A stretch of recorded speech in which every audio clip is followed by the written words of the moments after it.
Está no ar mais um programa Nos Bastidores da Política, com Tenente Melo, aqui na Rádio Futura FM 106,9. Um espaço para você fazer sua pergunta, tirar suas dúvidas ou dar a sua opinião sobre política. Nos Bastidores da Política, com Tenente Melo. Bom dia, ouvintes da Futura FM, mais uma vez ao vivo, diretamente dos estúdios da 106.9, nos Bastidores da Política com o Tenente Melo. Mais uma sexta-feira fria e gelada, né, Duarte? Duarte tá aqui conosco, apoiando aqui na técnica. Que semana fria e promete outra, hein? Promete, o final da semana de julho aí tem dia de segunda previsão lá de dar 0 grau, vamos tá, a previsão segurar. Tá boa aí. Delfim Moreira bateu menos 9 graus, eu achei que tinha sido erro de digitação, mas não. Tá assim menos mesmo. 9 graus. Caramba. O charco lá, o pessoal vive mandando foto. Tinha uma aqui na tela hoje, tá judiando. Muita foto da geada, bacana. É o frio do sul de Minas, é o frio da Serra da Mantiqueira aí, nos brindando nesse finalzinho de julho. Prepare-se que a próxima semana vem mais. E você, quando for sair de casa, se puder levar um cobertor, se puder levar um agasalho, que você já não usa mais, que você não está precisando, leve e doe para alguém que está precisando. Nada melhor do que o calor humano neste momento de frio aí do finalzinho de julho para nós. Uma satisfação estarmos juntos mais uma vez aqui. E eu quero começar o programa hoje, Duarte, mandando um abraço para uma ouvinte nossa, assídua, viu? Descobri na sexta-feira passada, sexta-feira à tarde. Tive um evento lá no Teatro Municipal, uma audiência pública que a gente vai já falar sobre ela. E na entrada, encontrei com um senhor que estava trabalhando lá e ele falou assim: Tenente Melo, minha mãe, a dona Isa, lá do Porto Velho, é ouvinte assídua do seu programa. Então, dona Isa, um grande abraço para a senhora, a gente fica muito feliz com a sua audiência. Saiba que a nossa preocupação e a nossa responsabilidade sempre deixar aqui as informações corretas, transparentes e claras para o nosso ouvinte, a gente tem, e por isso a gente tem o respeito e o carinho de ouvintes como o da dona Isa. Muito obrigado. Também o Wallace Diogo, que mandou uma mensagem para a gente ontem à noite, falando que ia assistir hoje o programa, porque vai ter uma mensagem aqui de um amigo dele que fez questão de mandar um áudio para o nosso convidado de hoje. Ele nem está sabendo disso. Opa! Vem aí, ó. O que será que vem, hein? É lá de BH, é lá de Belo Horizonte que vem um áudio hoje para o nosso convidado. E já antecipando aqui, o convidado que a gente recebe hoje no nosso programa é o nosso vice-prefeito, secretário municipal de saúde, Dr. Nilo Baracho, que veio hoje conversar com a gente aqui no programa. Então você, ouvinte, pode mandar a sua mensagem, a sua pergunta, a sua dúvida. Muitas perguntas a gente tem sobre a saúde, é claro, saúde é sempre um tema prioritário para nós, ainda mais nesse momento de pandemia que a gente vive. E por isso fizemos questão de encerrar, né, o mês de julho. Já estou antecipando aqui que semana que vem não tem programa, afinal a Câmara está de recesso. Então a gente não vai ter notícias da Câmara na semana que vem. O Tenente Melo aí pega uma semaninha de descanso para poder descansar a voz e a garganta, porque afinal, em agosto voltam as aulas presenciais, volta a Câmara, volta tudo. E a gente precisa estar com a voz aí no ponto para começar o segundo semestre. E aí a gente fez questão de encerrar aí o último programa de julho com um convidado mais do que especial, o nosso vice-prefeito, que tem muita informação para nos trazer. Você, ouvinte, pode mandar a sua mensagem pelo Facebook da Futura FM, afinal o programa também é transmitido pelo Facebook. É só digita lá, Rádio Futura FM, e acompanhar o nosso programa. A Flávia já mandou mensagem aqui. Projeto Alimente, ligadinho com o Tenente Melo e Nilo Baracho. Sempre boas entrevistas. Obrigado, Flávia, pelo carinho e pela audiência de sempre. Bom, o que aconteceu aí na última semana na Câmara? Para depois a gente entrar aqui com o nosso convidado, que eu tenho certeza que tem muito assunto para nos trazer aí. Nós tivemos na sexta-feira passada, caros ouvintes, uma audiência pública que aconteceu aqui em Itajubá, lá no Teatro Municipal Cristiane Rieira, que trata sobre o programa de concessão rodoviária de Minas Gerais. O que é isso, Melo? O que significa isso em palavras simples para a gente entender? O governo do estado, o governador Zema e sua equipe, estão trabalhando num projeto para privatizar algumas rodovias do estado. Isso aí já é um movimento que é comum no país como um todo, não tem como a gente remar contra isso. Diminui os custos, diminui os gastos do poder público, passando a concessão para o setor privado. Em paralelo, tem que ser, quando você cede uma concessão para o setor privado, ele vai cobrar por esse serviço, evidentemente, nós vamos ganhar uma praça de pedágio, preparem o bolso. Em contrapartida, evidentemente, tem que haver melhorias nas rodovias. E é isso que está sendo discutido. E na última sexta-feira, essa audiência pública aconteceu aqui em Itajubá, porque um dos lotes de rodovias que está sendo privatizado inclui aqui o sul de Minas, inclui a nossa BR-459, dentre outras rodovias estaduais aqui da nossa região também. O que nos chamou a atenção, e nessa audiência pública o prefeito Christian estava presente, o vice-prefeito Dr. Nilo também estava presente, o deputado Dalmo Ribeiro também estava lá, e alguns prefeitos também aqui da microrregião estavam participando, e vários dos vereadores. O que nos chamou a atenção nessa audiência pública? O governo do estado, que está propondo esse programa de concessão, ele incluiu a BR-459, pasmem, de Poços de Caldas até Itajubá. Somente esse trecho está entrando no programa de concessão.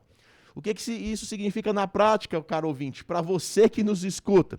Significa que as melhorias que o programa prevê vão ser realizadas no trecho Poços de Caldas até a entrada de Itajubá.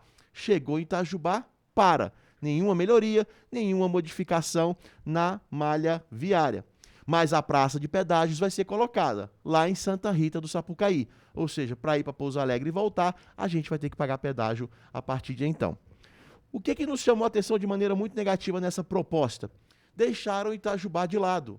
Ou seja, quem fez o estudo do tráfego de veículos aí na rodovia, ignorou que todos os veículos, ou 99% dos veículos que vêm na rodovia 459, no trecho os Poços de Caldas de Itajubá, ele continua seguindo viagem até chegar na Dutra. Esse é o caminho padrão, esse é o caminho normal.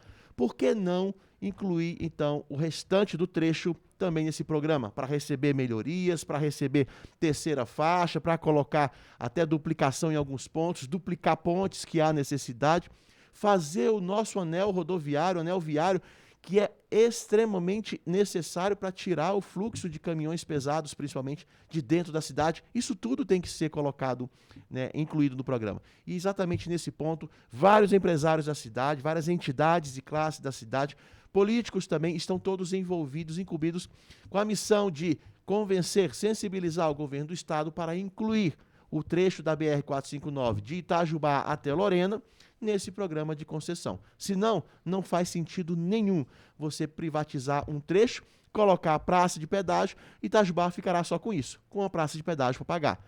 E nada mais. Nenhum benefício no trecho urbano da rodovia, que é o trecho que passa por dentro da cidade, que cruza a nossa cidade, e também sem nenhuma melhoria prevista no trecho que nos liga até a Dutra.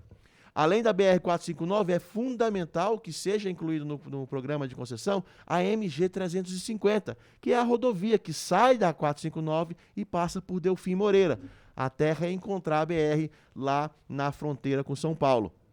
Esse trecho, que tem 10 quilômetros a menos de extensão, é muitas vezes utilizado por grande parte dos veículos que saem de Itajubá, no sentido Vale do Paraíba.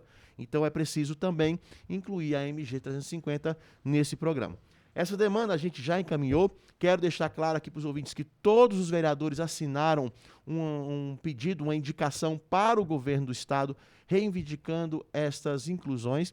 E nós temos até dia 3 de agosto para manifestar nossas opiniões e apresentar sugestões para o programa de concessão de rodovias. Então, é isso que está sendo discutido, foi o assunto, né, do momento, a questão da privatização, a palavra que mais as pessoas chamam a atenção. Quando você fala privatização, todo mundo acende a luz amarela ali para prestar atenção do que se trata. Pois é, estão privatizando as nossas rodovias.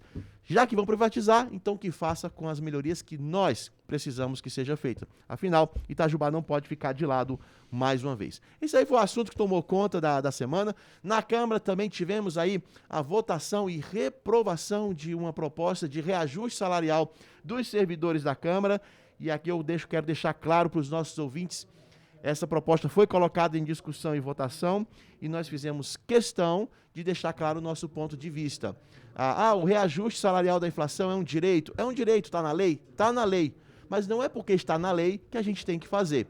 É para isso que existem pessoas, homens e mulheres, nas casas de lei do país inteiro para discutir o que se deve e não se deve aplicar. No momento em que no país inteiro várias pessoas perderam emprego, perderam a sua renda, perderam parentes, perderam tudo que a gente possa imaginar, não é hora de ficar dando reajuste para aqueles que, diante de todo esse cenário, foram os menos prejudicados, que foram os servidores públicos. Com todo o respeito que temos a eles, e temos muitos servidores públicos de qualidade, que prestam um serviço muito bom, por sinal, para a nossa população. Mas foi a classe menos prejudicada. E eu me incluo nessa. Afinal, o meu salário de vereador cai todo mês na minha conta, sem atraso, com ou sem pandemia. Tivemos, sim, uma situação muito privilegiada. Não é hora de nós ficarmos dando reajuste salarial, aumentando o valor pago, agora, quando tem muito cidadão, aqueles que nós representamos, passando por dificuldade. É momento de termos sensibilidade, empatia e nos colocar no lugar daqueles que, como diz o nome, servidor público, é a quem nós devemos servir. E um recado, não adianta fazer biquinho pro Tenente Melo não, tá? Tenente Melo não tem medo de biquinho de servidor público não.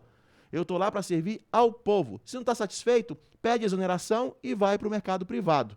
Aí você tem um salário que você acha que o seu chefe vai achar justo para você. É assim que funciona no mundo dos adultos, tá bom? Vamos trabalhar, vamos agradecer a Deus por termos saúde e o nosso emprego garantido, que é o máximo que a gente pode fazer nesse momento. E rezar muito, para que aquelas pessoas que estão com dificuldade possam se reencontrar, ser colocadas num trabalho digno, decente, que é o que eles mais querem neste momento. Não é hora de dar aumento para ninguém. Bom, dito isso, e foi isso aí o que aconteceu basicamente lá na Câmara na última sessão ordinária, que aconteceu segunda-feira, e quarta-feira a Câmara entrou em recesso, tá? Então, desde quarta-feira, antes de ontem, a Câmara está em recesso, retorna na segunda-feira, dia 2 de agosto. Acho que é 2 de agosto, né? Segunda-feira? Acho que é isso. Sim, 2 de agosto. Dia 2 de agosto, a gente retorna lá, tá? Nossa, Melo, então os vereadores ficam sem trabalhar nesses dias? Não, vereador não para de trabalhar, não. Tá bom? O vereador continua trabalhando normalmente. As rotinas parlamentares, reuniões de comissão, sessões, é que não ocorrem nesse período de 10 dias, tá bem? Então agora volta aqui e vamos para o nosso convidado. A Flávia aqui já mandando, a Giovana mandando um recado, a Celina também mandando recado, Carla, o Douglas, gente, muita gente acompanhando aqui, viu, Duarte? Quando você chama alguém popular para comprar, entrevistar, nisso que dá, né? Chega muita mensagem. Estamos hoje aqui nos nossos estúdios recebendo o nosso vice-prefeito, secretário municipal de saúde, doutor Nilo Baracho. Bom dia, doutor Nilo, obrigado por aceitar o nosso convite. Bem-vindo ao Nos Bastidores da Política, e os nossos ouvintes querem muito ouvi-lo hoje. Bom dia, Melo, né? Bom dia, Duarte, bom dia muito especial para todos os ouvintes desse programa que, né, já é clássico às sextas-feiras, às 11 horas da manhã, que é Nos Bastidores da Política, e eu sempre que eu posso, eu também acompanho, um programa bastante rico, e hoje é um grande prazer a gente estar aqui. Te agradeço por me convidar, né, para participar justamente dessa última edição aí, durante o recesso, né, Exatamente. E voltando em agosto. Não podíamos terminar diferente, né, doutor Nilo? Já entrevistamos aqui o nosso prefeito Christian, já entrevistamos aqui o nosso ex-prefeito Rodrigo. Sim. Também, e agora vamos encerrar com o nosso vice-prefeito. Nilo, como é que está o trabalho, como é que estão os trabalhos aí com a sua equipe? A gente teve numa ação juntos lá na Embel esses dias, eu, você. Sim. E a Gorete. Como é que você aqui, olhando para trás, né, encerrando o 7º mês de mandato, se fosse hoje, doutor Nilo, não aceitaria ser vice do Christian ou aceitaria esse desafio novamente? Como é que ele olha hoje, olhando assim para trás, 7 meses passados, tantos desafios enfrentados, como é que o doutor Nilo faria hoje, se o convite fosse feito hoje? É uma pergunta bastante interessante, né, e que nos remete a uma reflexão, Melo, mas que eu consigo responder de bate-pronto, né? Faria tudo novamente, principalmente ter candidatado ao lado do nosso prefeito Christian, né, que tem se mostrado como prefeito, o que a gente espera dele, né?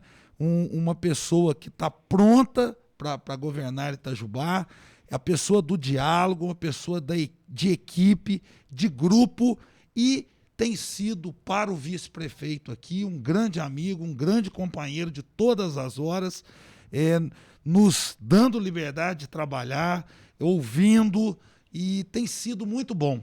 Então, na verdade, eu faria tudo novamente, né? Deus abençoe. Deus abençoe. E olha que esses meses não foram meses fáceis, mas quando a gente candidatou, a gente não esperava navegar em mar calmo, não, né? A gente sabe que durante essa pandemia, lógico que o destino quis, o nosso Deus, reservar para a gente a parte mais turbulenta da pandemia. E nós só temos a agradecer por isso, porque, como sempre diz o próprio prefeito Christian, mar calmo forma marinheiro fraco. Mar revolto, mar bravo, ou para nós aqui em Minas, mar brabo, forma marinheiro porreta, marinheiro forte. E nós passamos por uma turbulência muito grande, né, Melo? Você acompanhou, né, como parceiro, como companheiro nosso de todas as horas também, acompanhou junto, pôde contribuir muito durante aquela fase, né, daquela onda roxa, o que precedeu a onda roxa, mas também pôde acompanhar toda a recuperação de Itajubá frente à pandemia e essa verdadeira volta por cima que com a vacinação nós estamos conseguindo acalmar nossos números e hoje Itajubá está uma cidade bastante segura. Nós vamos falar de vacinação daqui a pouquinho, mas já que o senhor tocou nesse assunto, doutor Nilo, sobre a onda roxa e tal, queria fazer uma pergunta aqui de coração aberto mesmo, e eu tenho certeza que o senhor vai responder com a maior sinceridade também. O Minas Consciente é um remédio amargo e necessário ou não é necessário? O senhor, mais do que ninguém, junto com o nosso prefeito Christian ali, passou por maus bocados, a população pressionando quando teve a onda roxa, quando teve a onda vermelha restritiva. E o senhor é aquele que vai para BH, que vai para as reuniões nos representando. O senhor recebe as pauladas aqui e vai para BH para defender os interesses da nossa população. Na sua visão, o Minas Consciente é um remédio amargo, mas necessário, ou não se faz necessário? Qual é o seu ponto de vista, agora que a gente tem a oportunidade de conversar com o senhor, que é quem participa diretamente das reuniões de decisão? Ótimo, Melo. Novamente uma pergunta sensacional, importante, né? E que eu vou responder da melhor forma possível, ou seja, da única forma que eu consigo responder, e você me conhece muito bem, que é com transparência e sinceridade. Bom, eu gosto muito de números, embora na minha época de escola eu não era muito bom em matemática, mas como gestor eu passei a analisar muitos números, né? E é simples. O que aconteceu? Por exemplo, a onda roxa é impositiva. Ficamos um mês na onda roxa. Itajubá colocou mais restrições em cima da onda roxa. Resultado, Itajubá saiu antes do caos do que outras cidades. Isso são números, né?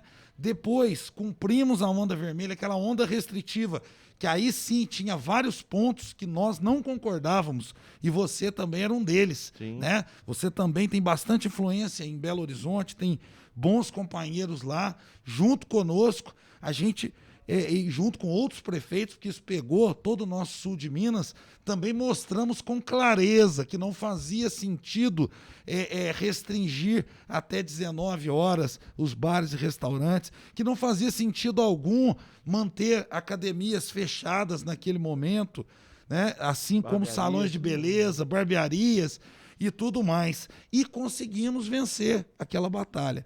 Bom, mas com tudo isso está dentro do Minas Consciente. Ainda assim, eu vejo vantagem no Minas Consciente também por números.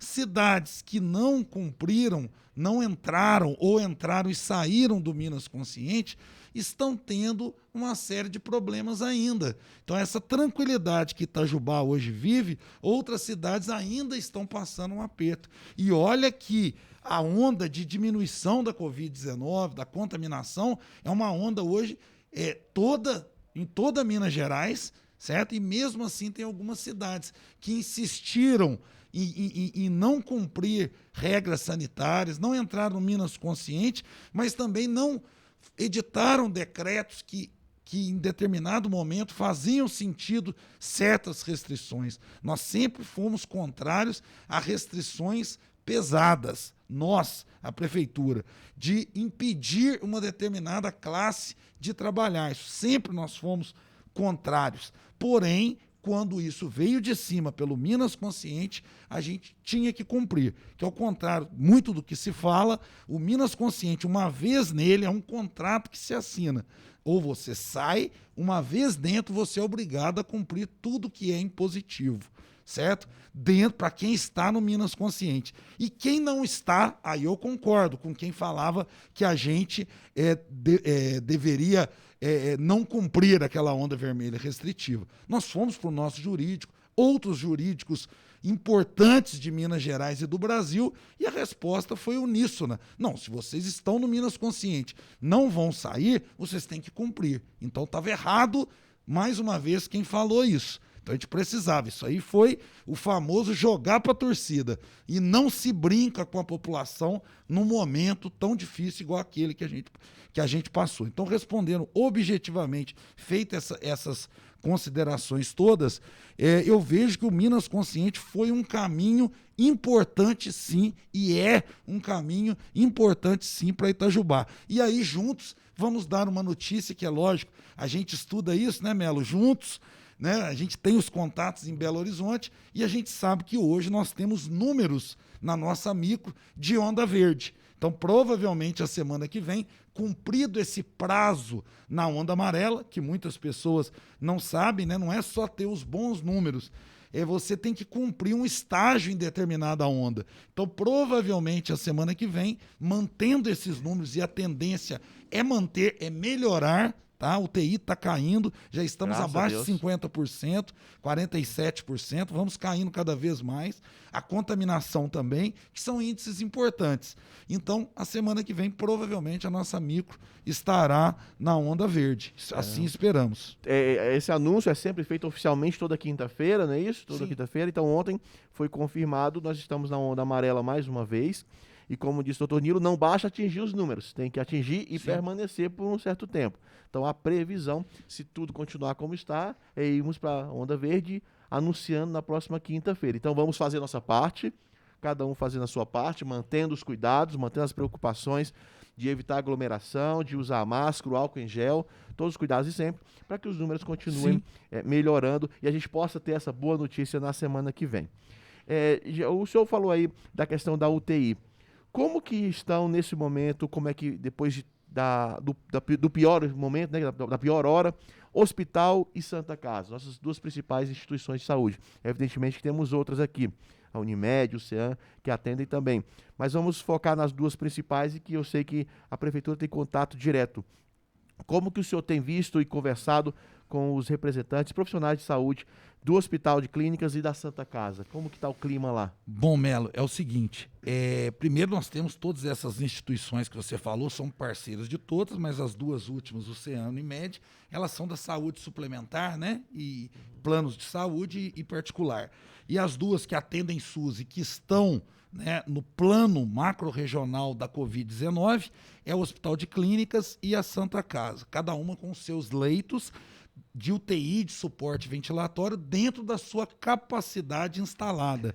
E gostaria de deixar claro aqui, duas grandes instituições e que mostraram todo o seu valor e o seu poderio, né? Vou dizer seu poderio mesmo, do corpo clínico, institucional, porque estive, antes de ontem, Melo, tive o prazer de ser recebido pelo doutor Fábio Baquerete, que devido à pandemia, a gente se aproximou muito. Ele veio aqui, você lembra disso, junto com o governador Zema, pedir por leitos, né? Por leitos de UTI, sabedores que Itajubá tinha condição de fornecer isso pela sua força na saúde regional, e nós aceitamos porque o Hospital e a Santa Casa deu ok, que são parceiros.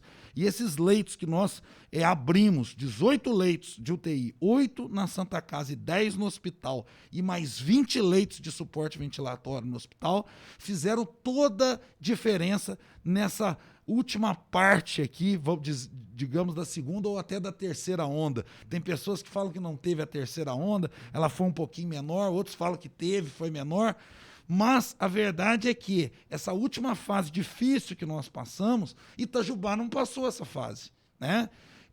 Mas nós temos que pensar micro-regional e nessa fase até macro-regionalmente.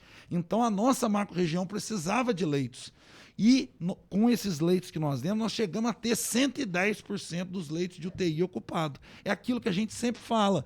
Desses, 20%, 30% era de Itajubá, mas não adianta. Se um itajubense precisasse, se nós precisássemos, um parente nosso precisasse, não tinha o leito. Então, diretamente, não tem, estava bem Itajubá, mas a gente tem que pensar que indiretamente não, por causa da região.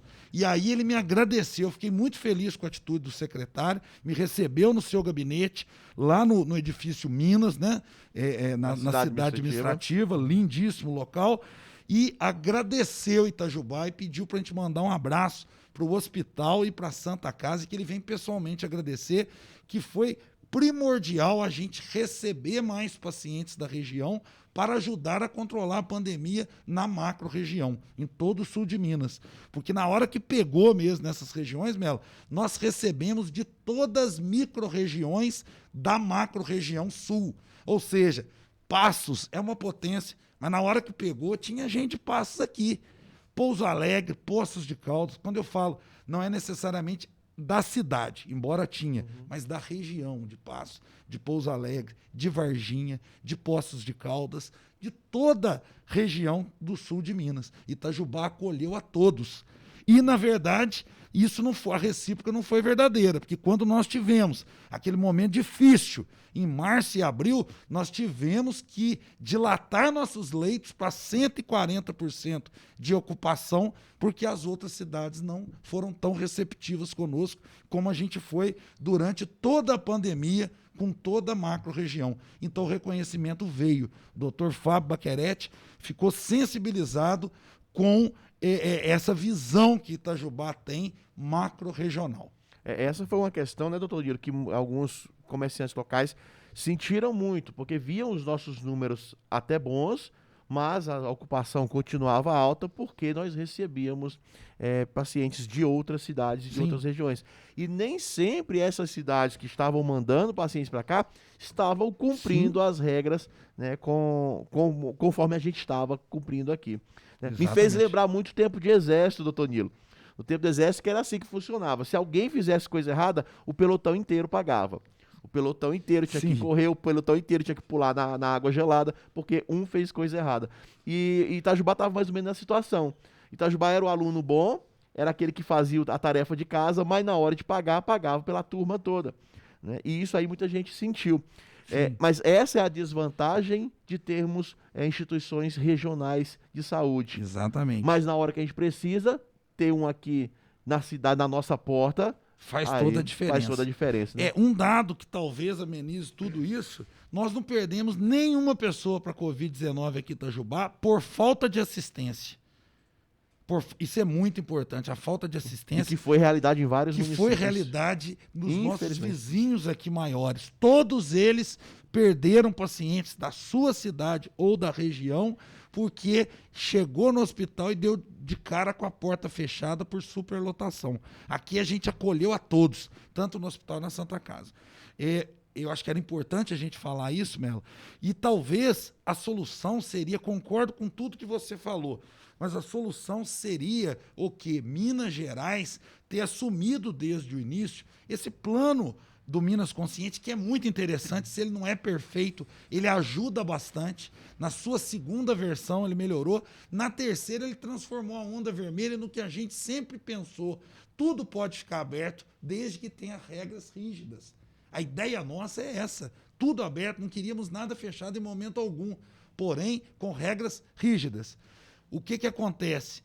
Ele foi opcional. Esse plano tinha que ser obrigatório para toda Minas Gerais. Aí corrigir essas discrepâncias que você muito bem disse. Né? Era difícil a gente explicar para o nosso comerciante, o nosso empresário, pequeno empresário, né, por que a gente estava cumprindo. Primeiro, porque nós somos cumpridores de lei. Isso aí ficou muito claro. O prefeito Cristi, o vice-prefeito Nilo, são cumpridores. Nós entramos no plano e não vamos ficar entrando e saindo do plano quando é conveniente, sai. Nós somos parceiros de todos que são parceiros nossos.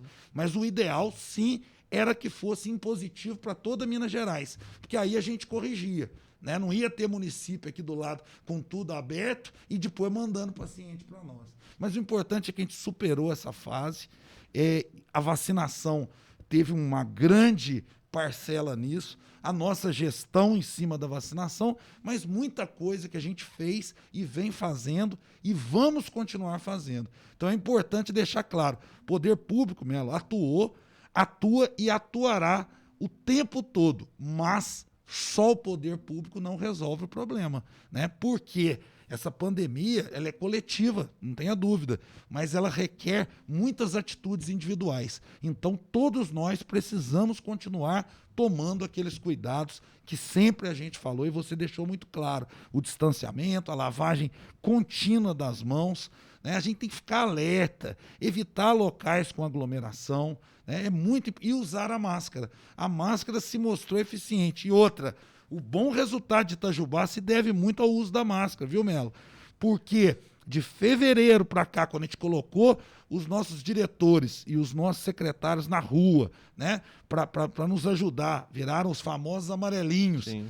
E a gente começou a bater na máscara. A Câmara aprovou o projeto de lei do prefeito Christian, né, tornando obrigatório o uso e colocando uma multa factível, né, uma multa que, para servir mesmo, embora seja multa, uma multa de R$30, R$32, que seja educativa, né?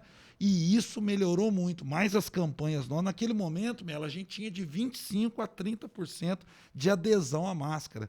E hoje a gente tem, por exemplo, no centro é quase 100%, é acima de 95% de uso. Nos bairros um pouco menor, mas ainda assim melhorou muito. E isso não tenha dúvida que nos ajudou. Foi um momento que todo mundo teve que fazer a sua parte, todo mundo teve que ceder um pouquinho. Doutor Nilo fala aí sobre o projeto de lei das máscaras, ele sabe que eu era contra no começo. E como conversamos sobre isso? Ninguém era a favor de obrigar ninguém a nada, mas chegou o momento que fez-se necessário. Foi muito importante a compreensão da Câmara. E aí a Câmara compreendeu isso. Principalmente o seu papel lá como líder do governo, numa situação que no início você tinha um outro entendimento, isso é muito interessante. E em prol da população, né? Todas as opiniões convergiram para apoiar o projeto que foi aprovado, inclusive, por unanimidade. Unanimidade, né, exatamente. É um momento diferente, é um momento que todo mundo tem que realmente se colocar no lugar do outro, né, doutor Nilo, e trabalhar junto. Exatamente. Vamos sair um pouquinho da pandemia, mas daqui a pouquinho a gente volta, porque tem muito comentário, muita pergunta sobre vacinação, inclusive sobre eficácia de vacina. Olha a pergunta. Vamos lá. E aí a pessoa certa está aqui, porque o cara é doutor na área. Mas antes eu quero... Tem uma mensagem aqui, doutor Nilo, de Belo Horizonte pro senhor. Opa. Tá mandando aqui, eu vou ter que colocar no ar, fazer o quê, né? O que será, hein, rapaz? Eu vim de lá antes de ontem, o que será que aconteceu? Mal dele ou Duarte? Vamos ver Opa. quem que mandou um recado aí pro doutor Nilo. Bom dia a todos, bom dia meus amigos, Tenente Melo, parabéns pelo programa. Doutor Nilo, parabéns aí pelas ações em prol da saúde de Itajubá, principalmente essa criação do posto avançado de coleta externa, o posto de sangue, um sonho tão esperado que a gente tem a honra e o prazer de ter participado e ajudado a realizar. Não é isso, Tenente Melo? O deputado Gilberto Abramo, quando destinou a emenda de 300 mil já paga para a concretização desse sonho, disse que era um prazer resolver essa questão em prol da saúde de Itajubá. Os doadores não mais necessitarão aí deslocar para Pouso Alegre. Teremos em Itajubá o posto de sangue. Isso é muito importante. Então, parabéns por todos os envolvidos nesse projeto e que maravilha a população receber este presente. Arley Fabiani, assessor direto do deputado Gilberto Abramo, presidente do Republicanos, mandando essa mensagem pro doutor Nilo. Doutor Nilo, e aí? E o Muito posto de bom. coleta de sangue, hein? É isso aí. Primeiro, mandar um grande abraço pro Fabiani, que é um amigo nosso, deputado Gilberto Abramo, né? Deputado federal, mas desde quando era deputado estadual, sempre apoiou aqui as nossas demandas da saúde aqui em Itajubá. Então, um grande abraço. E realmente, o que ele falou aí é uma grande verdade, né?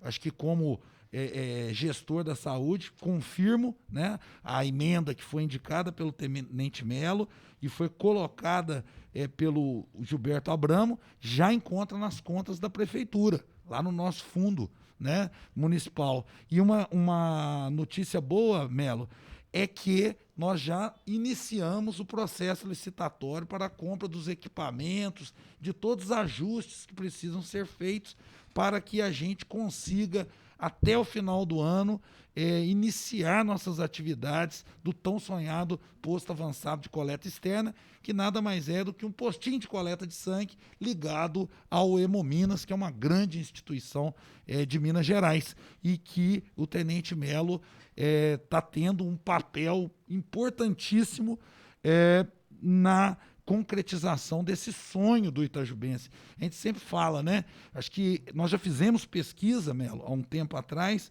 e da saúde, o que mais o itajubense quer é o centro de oncologia, por isso que ele é a prioridade número 1 do nosso plano Super 25. Estamos trabalhando em cima disso. Fomos lá, uma das pautas foi para falar com o secretário de Estado, o Fábio, em relação à oncologia, que a gente não abre mão.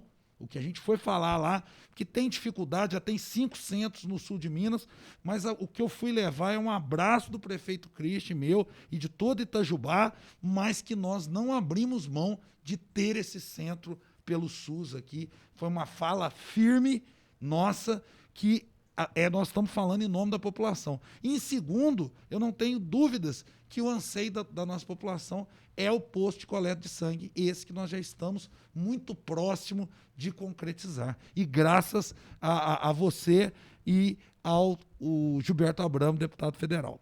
Doutor Nilo, acho que muita gente participa dessa luta, acho que tem muita gente Sim. comemorando e vibrando. Mandar aqui um abraço para a Milene, nossa companheira e parceira lá do Hospital de Clínicas, que sempre sonhou com isso. Ela sabe o quanto faltou sangue nesses momentos de dificuldade e o quanto é difícil para aquela pessoa que é voluntária para doar ter que se deslocar para Pouso Alegre. Tendo essa oportunidade de fazê-lo na própria cidade, vai aumentar muito a quantidade de doadores e, portanto, a quantidade de sangue no banco para as necessidades que o hospital tem, que a Santa Casa tem, qualquer instituição de saúde vai ter. A gente sabe que a demanda é grande e que a gente precisa aumentar o número de voluntários. Então, aí vem aí muita gente trabalhando nisso, a gente coroa esse trabalho, né?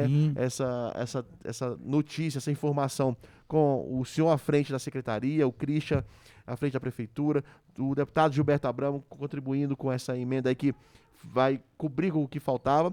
E ainda esse ano, né, teremos aí a inauguração do posto de coleta de sangue. Se Deus quiser, Melo. Duarte, Estamos trabalhando duro para isso. Eu quase desisti, Duarte, disso tudo, quando o doutor Nilo falou para mim, Melo, nós faremos questão de ser os primeiros doadores e você vai estar junto. O medo que eu tenho de agulha, cara, eu vou ter que doar sangue lá.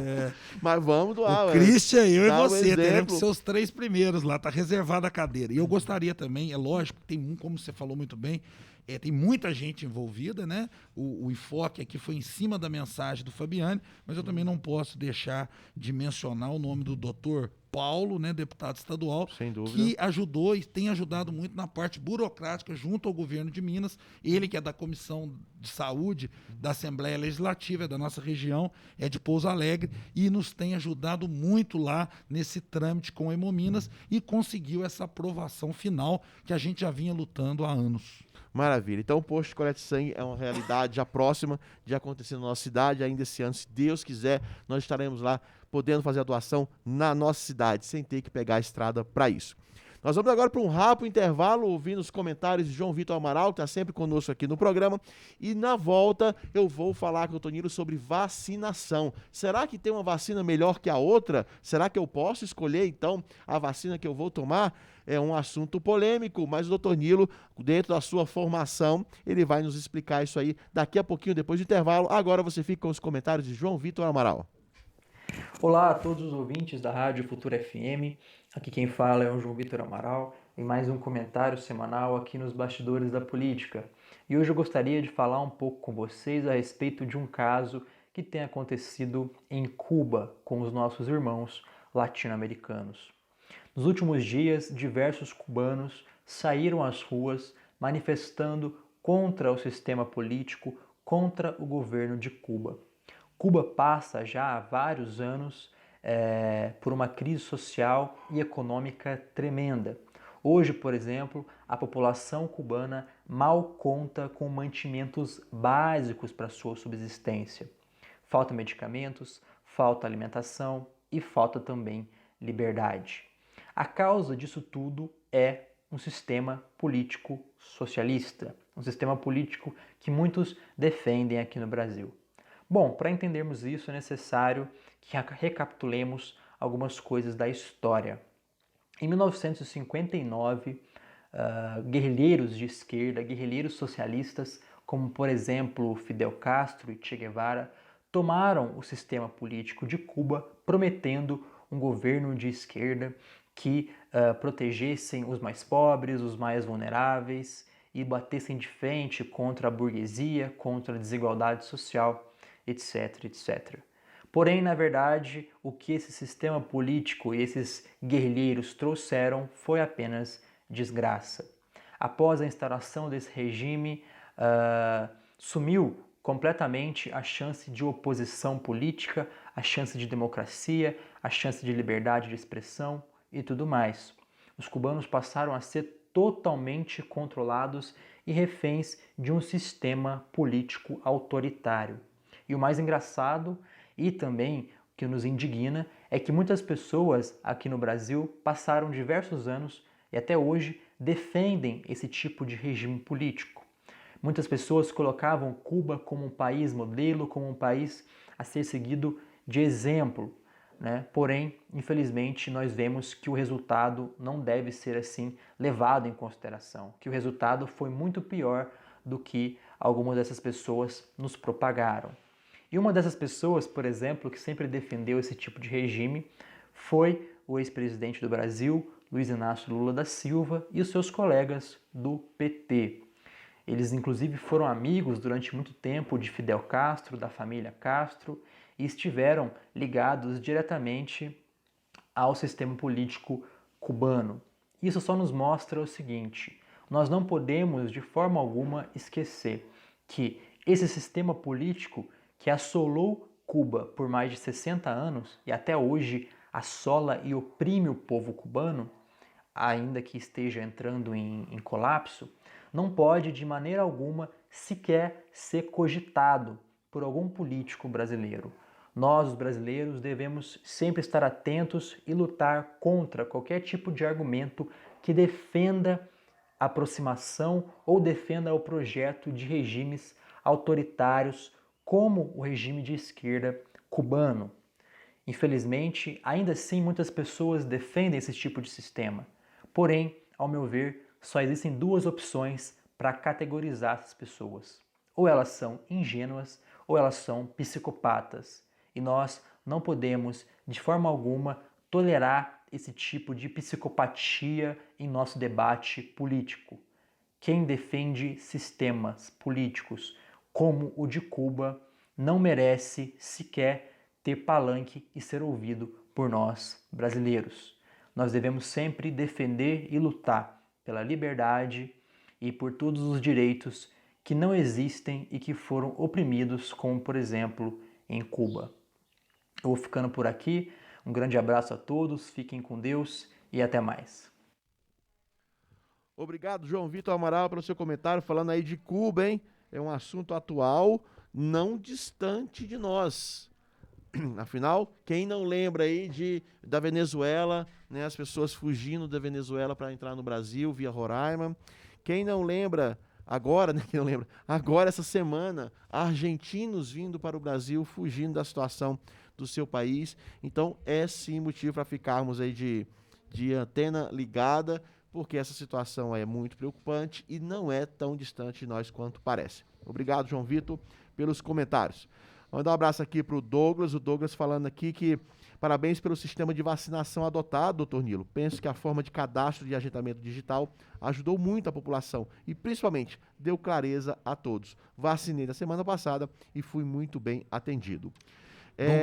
Douglas Freitas. Um grande abraço pro Douglas. Ô Douglas, muito obrigado pelo seu comentário. Concordo plenamente com você. O sistema adiantou muito a nossa vacinação e é um dos principais fatores que faz com que a gente esteja adiantado em idade em relação às grandes cidades do sul de Minas. A Cristina também acompanha o nosso programa, o Wagner Luiz também acompanhando o nosso programa, mandando um abraço pro doutor Nilo. De abraço pro Wagner. O Marcão e a tia Célia também acompanhando o programa aqui. Beleza. E todos os meus amigos lá da Imbel que estão acompanhando o programa.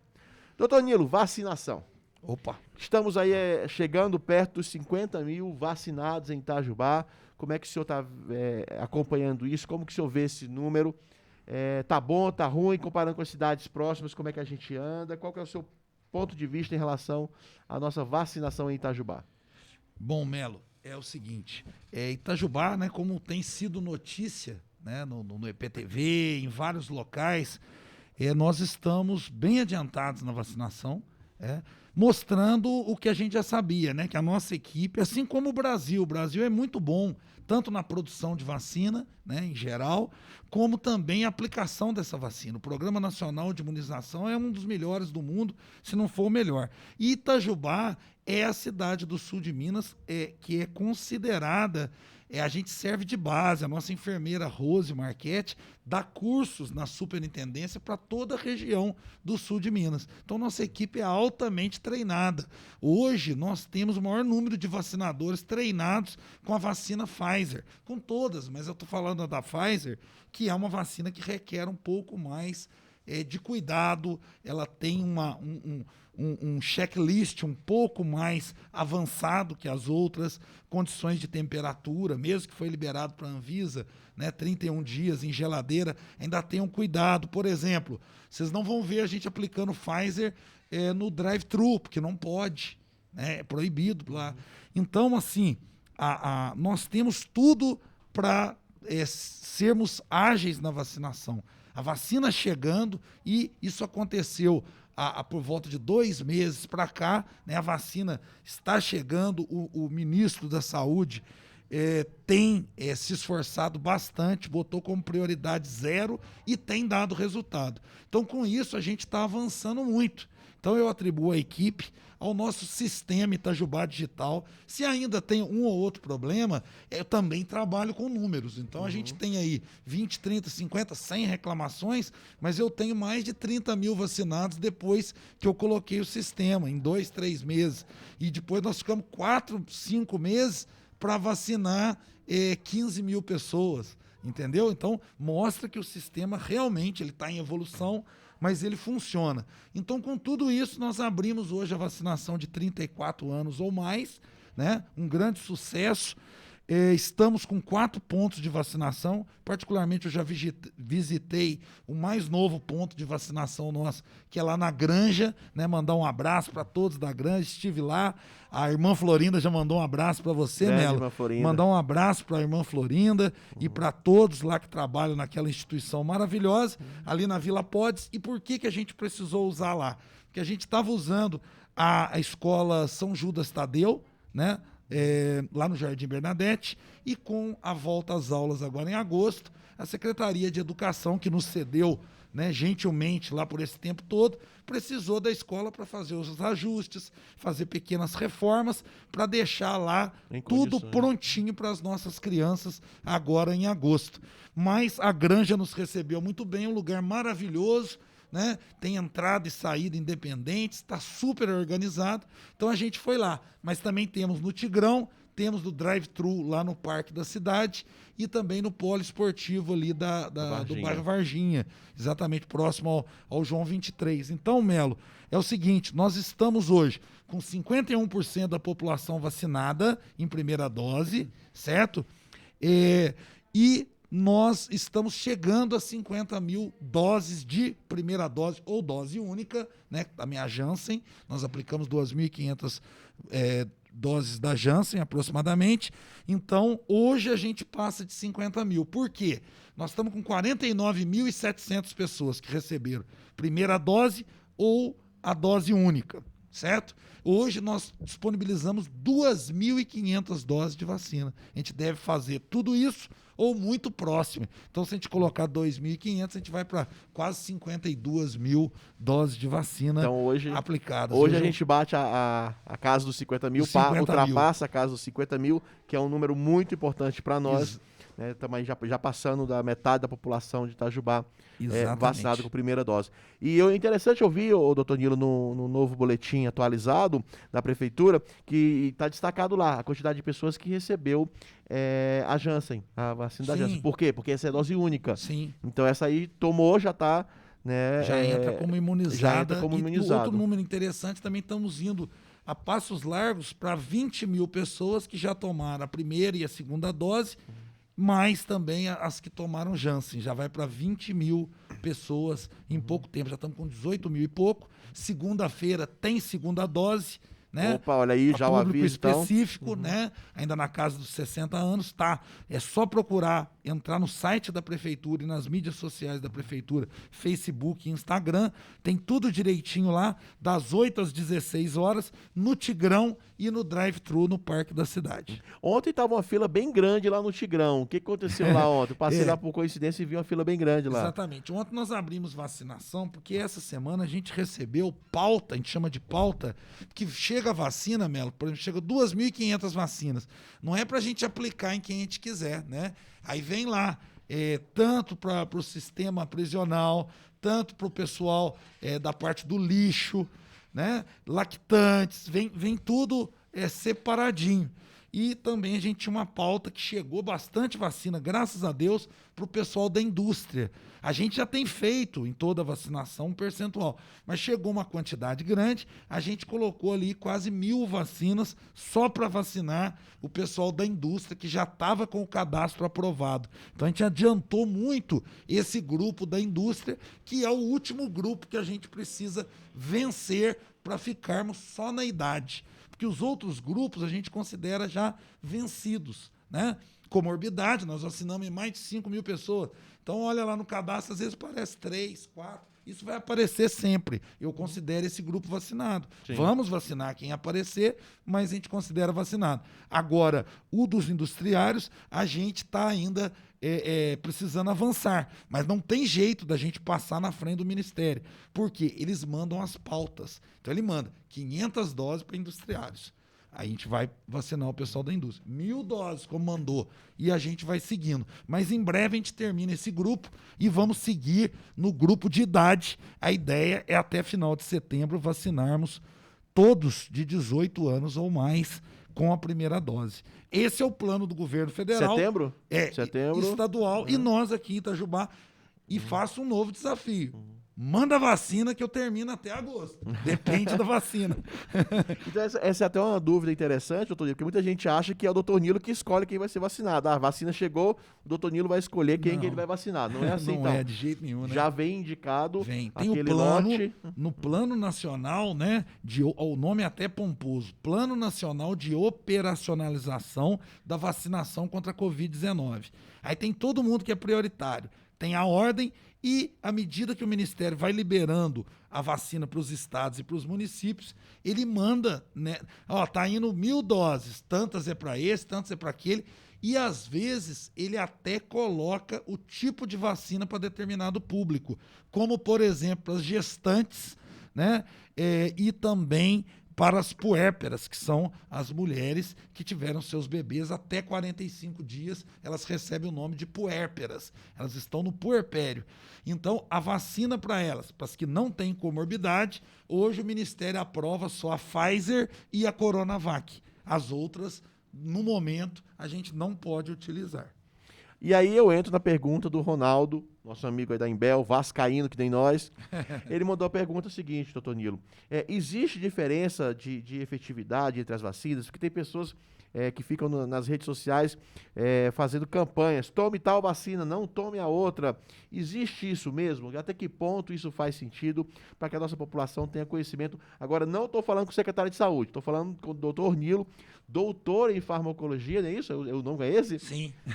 Professor da faculdade e que entende disso tecnicamente. Qual que até que ponto isso é verdade ou isso é fake news? Eu vou ser enfático, tá? E eu não fujo do debate. Então, primeira coisa, as pessoas que ficam fazendo isso na internet, na minha concepção, elas tinham que sofrer alguma sanção penal, se fosse possível. Porque é um absurdo num momento como esse, numa situação dramática, né, da pandemia. Lógico que melhorou, mas ainda não controlamos a pandemia. As pessoas ficam usando de um certo conhecimento para induzir as outras a não receberem determinado tipo de vacina. É simples. Eu gosto de duas coisas, número e lei, certo? E ciência. As 4 vacinas até o momento foram aprovadas no Brasil. Até mais foram aprovadas, mas que nós já temos em circulação, em uso. É a Coronavac, do laboratório Sinovac, a AstraZeneca, né, que a Fiocruz está produzindo, mas também chega importada da Índia, certo? Temos a Pfizer E temos a Janssen, que chegou um pouquinho, principalmente em doação do governo, mas que o governo americano e que o governo brasileiro já tem contrato de 38 milhões de doses e que deve chegar no último quadrimestre nosso, né? A partir de setembro deve chegar essas vacinas sensacionais. Bom, se essas 4 estão sendo usadas, é simples assim, a gente tem que começar a confiar, acreditar nas nossas instituições.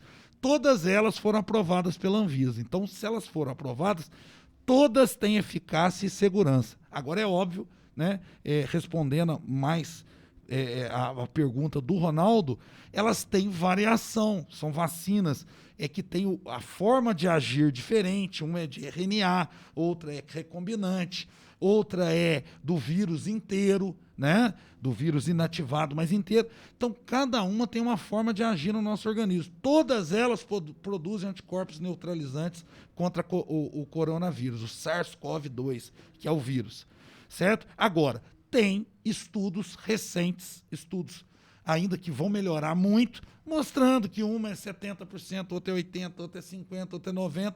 Isso existe, mas a vacinação, aí vem o cerne da resposta para o Ronaldo e para toda a população de Itajubá e quem nos estiver ouvindo. A gente ficou muito egoísta nessa pandemia. Eu fico muito preocupado com o Brasil. O Brasil foi na contramão do mundo. O mundo inteiro politicamente se uniu contra. Aqui foi o contrário. Viram oportunidade de achar que vão derrubar governo. Isso é um absurdo, né?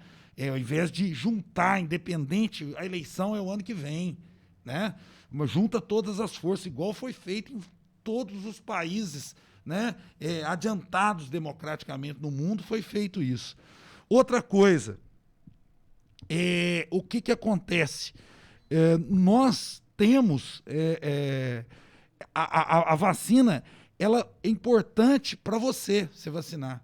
Mas, se você não tomar vacina e um monte de gente ao seu redor tomar, ela funciona para você também. Então, nós estamos pensando muito no meu grupinho e na minha pessoa. Mas ela é uma estratégia muito mais coletiva do que individual.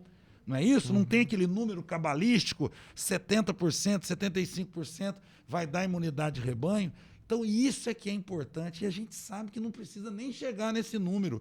Olha, Itajubá está com 50% da vacinação de primeira dose e olha o efeito. Então, você que não tomou vacina, você está muito mais protegido aqui em Itajubá do que em outro lugar que está com 30% só, 35%, entendeu? Mesmo você não tendo tomado a vacina.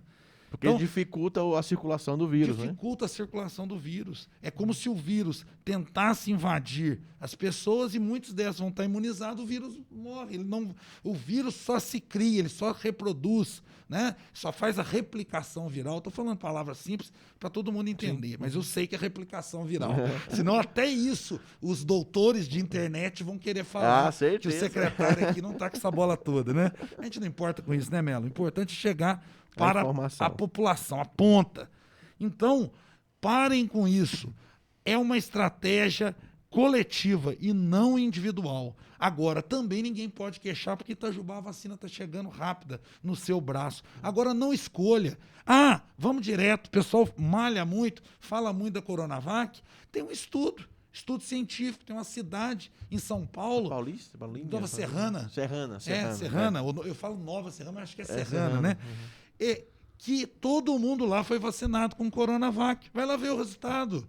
Tá todo mundo com vida praticamente normal. Aconteceu algo semelhante em Botucatu com outra vacina. Qual foi com a AstraZeneca. AstraZeneca, né? Que eu morei em Botucatu e lá realmente todo mundo tomou vacina. Exatamente. Porque o Ministério escolheu, né, aquela cidade para servir de teste para eles. Exatamente. Agora ficam fazendo um boicote, falando que tem que tomar a terceira dose da Coronavac. Terceira dose, todos nós vamos tomar, mas na hora certa. Está sendo feito um estudo para ver como que essa vacina vai se comportar, cada tipo dela, para a gente propor. Não, a Pfizer vai ser de 2 em 2 anos, a outra vai ser de 5 em 5 anos. Vamos propor ou propõe uma média que pega todas e nós vamos ter que ser revacinados. Tem um estudo já mostrando, não é definitivo, mas mostra, e até com a Pfizer, que a imunidade, embora seja duradoura, isso é muito bom. ela não é permanente, não é pro resto da vida. Não é uma vacina de sarampo, você tomou as 2 doses, vai pro resto da vida, certo? Mas não tem problema. Nós tomamos todo ano a da gripe e ninguém morre por isso.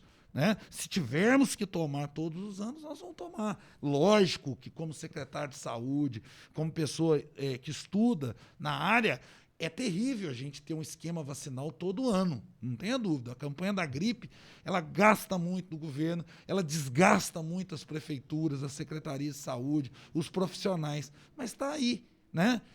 Nós tivemos pandemia de H1N1 em 2009. Hoje ele virou uma endemia, H1N1. É o que vai acontecer daqui a uns anos. Nós vamos falar do SARS-CoV-2, da coronavírus, como uma coisa totalmente controlada. Infelizmente, 2 pessoas tiveram isso aqui em Itajubá no ano inteiro, e não 10 mil como nós estamos tendo. Amém. Tá Logo chegaremos nesse número.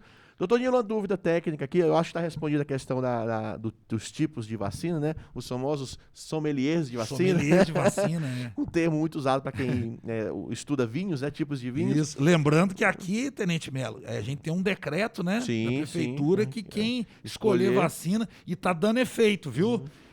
O pessoal da ponta, lá os vacinadores, reportam que na hora que chega no triador, a pessoa pergunta, aí não é aquela que queria, ela dá de refugar, né, usando um termo, e aí o pessoal fala, então eu vou ter que constar aqui que você recusou, e aí você automaticamente vai para a fila. Não, pensando bem, deixa eu tomar. Até agora a gente não teve maiores problemas, Vacina mostrando boa. que o decreto está sendo eficaz. Vacina boa é a vacina no braço, né? Exatamente. Aí tem uma pergunta que chegou do ouvinte pra gente encerrar. Eu sei que o horário já tá estourado, o Duarte já tá com o dedo no botão ali, senão desliga tudo. Um ouvinte perguntou assim: a prefeitura não tá avisando a hora de tomar a segunda dose pelo WhatsApp? Porque a gente recebe o QR Code, né, pelo WhatsApp. E na hora da segunda dose, recebe também? Não? Vamos Como é lá, que funciona? uma boa pergunta. Até a dúvida minha também, porque em Isso, setembro é minha segunda isso. dose aí, ó. Isso aí. Aí é simples. Eu vou fazer uma pergunta para você que vai servir para todo mundo. Quando você tomou a primeira dose, qual foi o sistema? Você já usou o sistema da prefeitura? Já. Com QR Code? Já. Então você vai receber para tomar a segunda dose. Certo? As pessoas que tomaram a vacina antes da gente criar o sistema, então não tem isso. Então nós estamos avisando como. Vocês estão percebendo que tem uma caminhonete da prefeitura passando na cidade toda, né, todos os bairros, falando sobre a vacinação. Também nas redes sociais da prefeitura e no site, o tempo todo avisando a idade, o dia, o local para se vacinar. E também chamadas nas rádios. Nós estamos com spots em várias rádios avisando essa vacinação de segunda dose. É basicamente para o grupo de profissionais de saúde, né? Foram os E primeiros, agora né? por idade, né? Os idosos estão, né? Porque aí quando a gente começou a vacinação dos idosos, a gente não tinha desenvolvido esse programa. Esse programa ele foi desenvolvido para um grande problema que a gente tinha, que a gente tirou de letra, que foi a vacinação da comorbidade. Uma forma da gente evitar fraude, da gente ser efetivo, não deixar a pessoa tanto tempo na fila, que teria que avaliar o laudo de cada um, né? Então nós criamos uma equipe, criamos o programa e deu tão certo que falamos, da agora para frente vamos vacinar só dessa forma. Acredito que tenha sido uma decisão acertada. Então todo mundo que recebeu pelo WhatsApp a mensagem da primeira vai receber também da segunda dose. Da segunda. E aqueles que tomaram a primeira dose ainda fora do sistema vão ter que tomar a segunda dose também fora do sistema. Isso, né? também Não vai fora do receber sistema. mensagem. Eles vão ser avisados pelos meios de comunicação. Que igual né? foram na primeira dose. Exatamente. Então acho que está respondido aí. Doutor Nilo, o programa está se encerrando e eu queria encerrar aqui com um registro.